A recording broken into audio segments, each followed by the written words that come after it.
Heaven knows with Deepak. So today he will be with a topic called as caching. So here it's much more popular and it's a very helpful topic in your system design concept as well. So here people say that caching is a very popular way through which we can get the performance out of a system. Means we put the frequently access data in a place which is fast.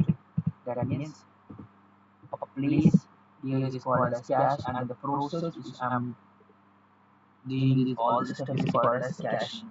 So here cache is this, we store the data and caching is a technique for doing it. So here what I'm doing is that frequently access data I'm storing in the place where the access time is much less. So here caches are anything that helps you avoid an expensive task, and this task could be network IO, disk IO, CPU computation. Let's say you do want to fetch certain data, so you need to go to some other server from or some CDN every time, which is not needed.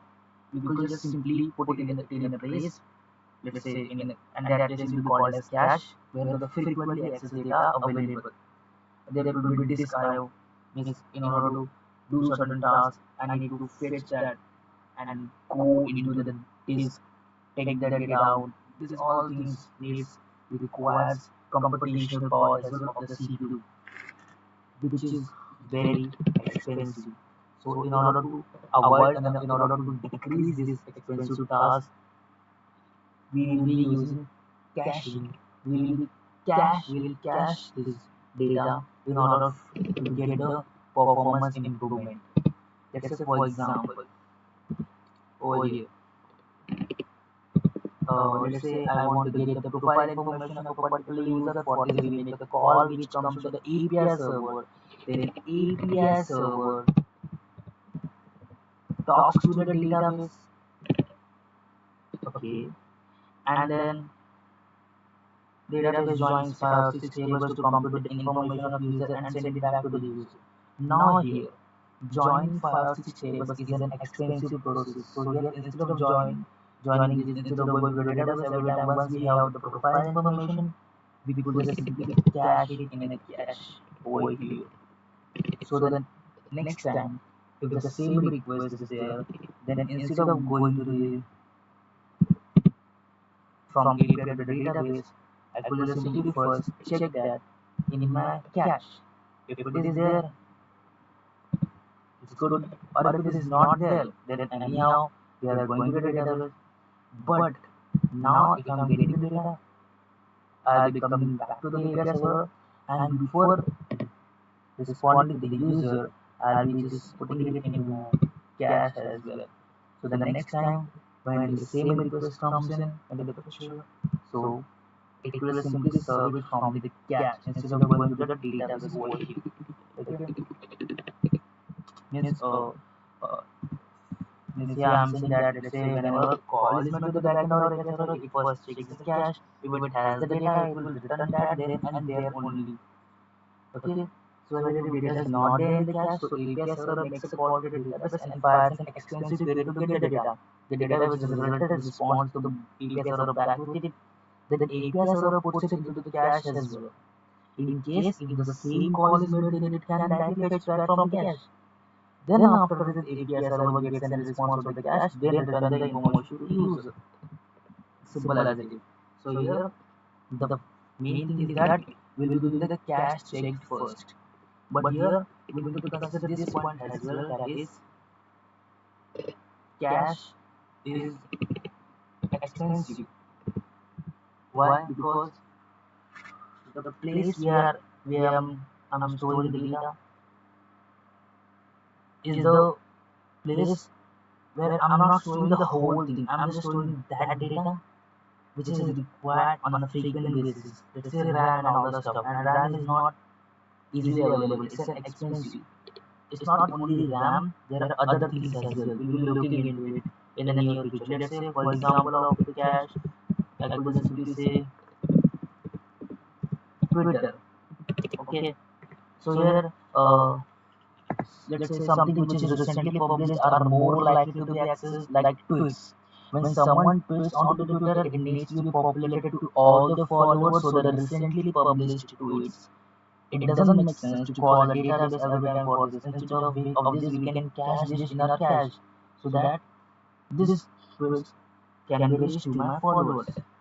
Okay, because this has to be definitely available there. My tweets has to be reached to my followers. So if it is definite, if it is okay, I know that this has to be done. So why would I go to the database every time? For this thing, I could simply use the cache. Okay. So here it makes the things faster as well. Okay. That's why caches are also faster.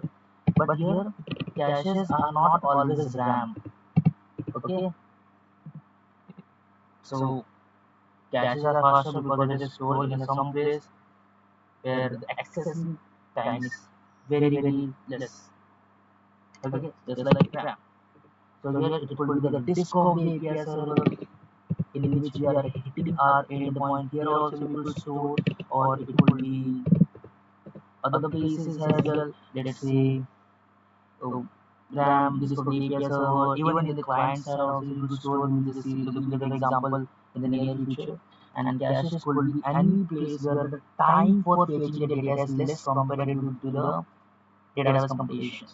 Cache typically have key value based access pattern, just like our hash set or something like that.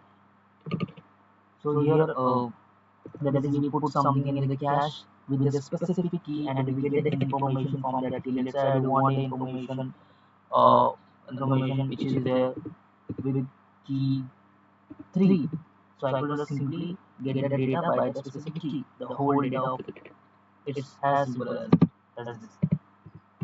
So here we need to take this point that these caches are not restricted to RAM-based storage. Any storage that is nearer and helps us avoid something expensive is a cache for us. In the simplest form, that is, caches are just glorified hash tables. Just now we said about it. That is, it's a following key value pattern. Okay. So here, for example, if I'll say, let's say, for example, there could be Google News. Let's say most recent news articles are more likely to be accessed. That's why it's served from the cache. Let's say in the medium, there is a blog. It's a recently published, so it's more likely to be accessed by most of the readers.